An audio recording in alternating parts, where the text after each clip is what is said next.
Hello friends, welcome back to my channel. আমি দেবলীনার একটা নতুন দিনের নতুন ব্লগ নিয়ে চলে এসেছি তোমাদের কাছে। আশা করছি তোমরা সবাই খুব ভালো আছো। তো আজকের পুরো ব্লগটা দেখো আর এনজয় করো, আর ভালো লাগলে ছোট্ট লাইক দিয়ে সাবস্ক্রাইব করে দিও আমার চ্যানেলটা। দেখো, তমলুকে যখন বাড়ি এসেছিলাম তখন এই তমলুকে একটা খুব ভালো আশ্রম তৈরি হয়েছে, যেটা খুব বিখ্যাত। আর অনেক অনেক ধরনের এখানে পুজো বা ফাংশন বা অনেক ধরনের অনুষ্ঠান হয়। এটা কৃষ্ণ আশ্রম। এটা ভোর 4টে থেকে দুপুর 12টা পর্যন্ত খোলা থাকে, আবার বিকেল 4টে থেকে রাত্রি 8টা পর্যন্ত খোলা থাকে। আমরা দেখো বিকেল বিকেল চলে এসেছি, আর আশ্রমটা না খুব সুন্দর সাজানো। আর দেখো ছোট্ট ছোট্ট গাছে কত বড় বড় আম হয়েছে, আর সারা বছর এখানে এই গাছটাতে আম হয়ে থাকে। এখানে অনেক ভক্তরা সন্ধ্যাবেলায় সন্ধ্যা আরতি দেখতে আসে, আর এখানে কৃষ্ণের বিশেষ বিশেষ যখন অনুষ্ঠান হয়, পুজো হয়, তখন অনেক ভক্তবৃন্দ এখানে আসে, আর এখানে ভোগ খাওয়ানো হয়। তো আশ্রমটা খুব সুন্দর করে তৈরি করেছে। দেখো, মেন মন্দিরের বাইরে এরকম ছোট ছোট অনেক মন্দির করেছে। এটা যেমন দেখো নিতাই, গৌর নিতাইয়ের একটা মন্দির, যিনি প্রতিষ্ঠাতা তারও এখানে ফটো আছে। তো এই যে নিতাই গৌরের মূর্তিটা কি সুন্দর দেখো। আর এই আশ্রমটাতে না আসো যখন, মনটা এত শান্ত পরিবেশ না, মনটা পুরো একদম শান্ত হয়ে যায়। আর এত সুন্দর সাজানো গোছানো চারদিকটা, মনটা একদম ভরেই যায়। আর এখানে যিনি এই আশ্রমের প্রতিষ্ঠাতা, সেই আশ্রমের তার যে মূর্তি এখানে স্থাপন করা হয়েছে। তো এখানে একটু প্রণাম জানিয়ে আমরা গোটা আশ্রমটা একটু ঘুরে ঘুরে দেখছিলাম। খুব ভালো লাগছিল। আমি আর বাবাই এসছি, মা আসেনি, বাবা স্কুটিতে করে আমি চলে এসেছি। আর এখানে দেখো কি সুন্দর চারদিকটা সাজানো, বিভিন্ন কালারের ফুল, বিভিন্ন পাতাবাহারি গাছ দিয়ে খুব সুন্দরভাবে আশ্রমটা মেনটেন করেছে। তো এই আশ্রমের যে মেন মন্দিরটা, ওটা ভেতরে ফটো সন্ধ্যা আরতির সময় যখন আরতি হয় তখন ফটো অ্যালাউ করে না, তাই আমি এখনই গিয়ে ওই মন্দিরের ফটোটা তোমাদের দেখাবো। আর এই যে দূরে দেখতে পাচ্ছ না, ওটা হচ্ছে শিব মন্দির। আশ্রমের মধ্যে অনেক ছোট ছোট ঠাকুরের মন্দিরও আছে।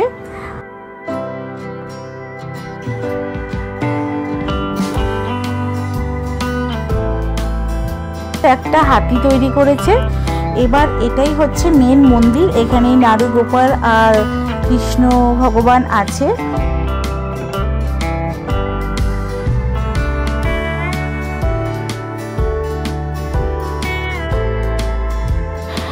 দোলের সময়, রাস পূর্ণিমা, বিশেষ বিশেষ অনুষ্ঠানে এখানে অনেক অনেক দূর থেকে ভক্তরা সব আসে, এখানে অনুষ্ঠান হয়।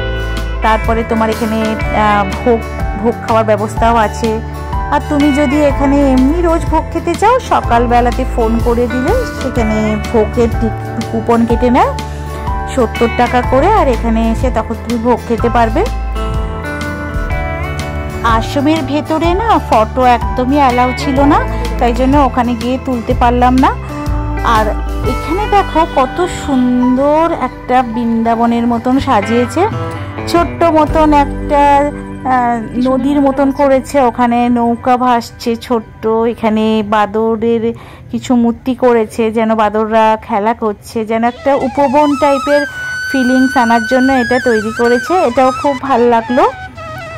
তো এবার আমরা এর পেছনের সাইডে যে এদের একটা বোটিং করার মতন একটা লেকের মতন করেছে ছোট্ট, সেটা দিকে যাচ্ছে। এটা দেখো এদের ভোগশালা, এখানে খাওয়া হয়।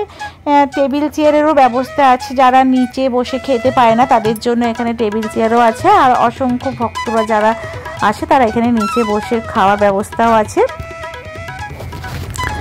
তো এবার চলো পেছনের দিকটা তোমাদের একটু দেখাচ্ছি। এখানে দেখো ভালো জলের ব্যবস্থাও আছে, কোনো অসুবিধা হবে না। আশ্রমটা গ্রামের মধ্যে অনেকখানি জায়গা জুড়ে করেছে, কিন্তু খুব সুন্দরভাবে করেছে। আস্তে আস্তে আশ্রমটাকে এবার বাড়াচ্ছেও।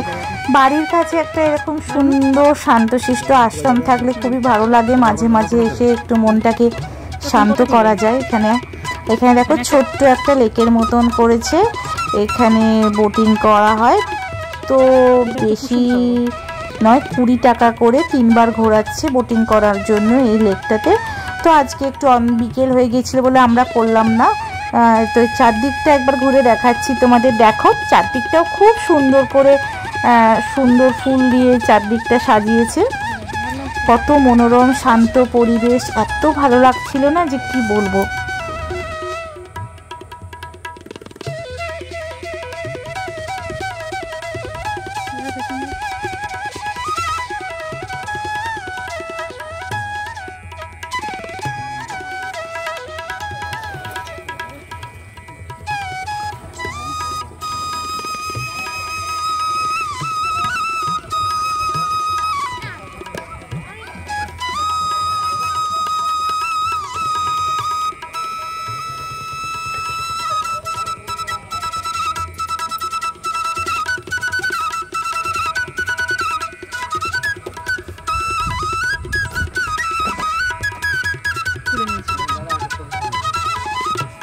এই হলুদ হলুদ ফুলগুলোকে দেখো কত সুন্দর লাগছে। পুরো চারদিকে এরকম হলুদ হলুদ ফুলের রাস্তাটার ধারটা ভর্তি ছিল। তো এখানে যারা কাছাকাছি থাকে তারা সবাই এখানে এসে একটু বিকেলে সময় কাটায়, মনটাও ভালো হয়। তো আমাদের বাড়ি থেকে 5 থেকে 10 মিনিট দূরে মোটর সাইকেলে করে। তো আমরা এখানে সবসময় আসা না হলেও বিশেষ বিশেষ অনুষ্ঠানে আসি। তো তোমরা যারা তমলুকের দিকে আছো তারা অবশ্যই, বা মেছেদার দিকে আছো তারা অবশ্যই এই আশ্রমটা আসতে পারো। এটা খুব ভালো। বা যারা তোমরা তমলুকে কোনো মানে তমলুক ঘুরতে আসছো, বাবুয়া মন্দিরে পুজো দিয়ে তোমরা অন্যান্য জায়গা দেখে আশ্রমে এসে ভোগ খেতে পারো। খুবই ভালো ব্যবস্থা এখানে।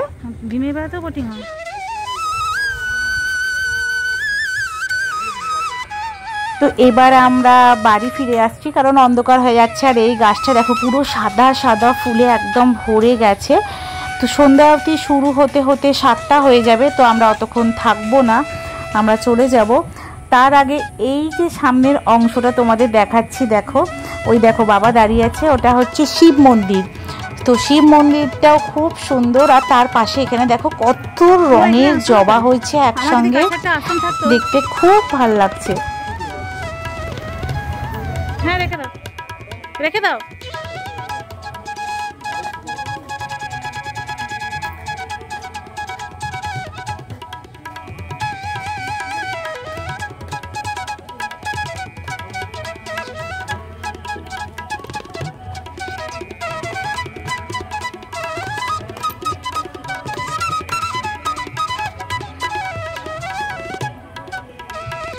এখানে ওদের আরেকটা পুকুর আছে, এখানে দেখো কত মাছ কিলবিল কিলবিল করছে একদম চারদিকে, কত মাছ।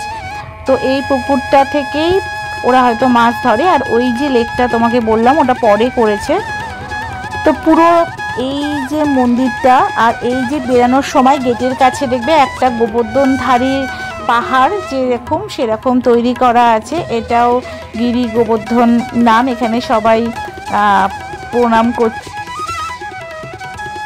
তো যাই হোক, আমাদের বাড়ির কাছে এই ছোট্ট আশ্রমটা তোমাদের সঙ্গে শেয়ার করলাম।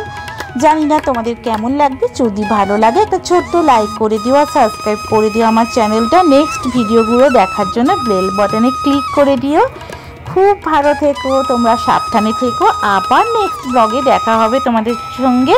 ততক্ষণের জন্য টাটা।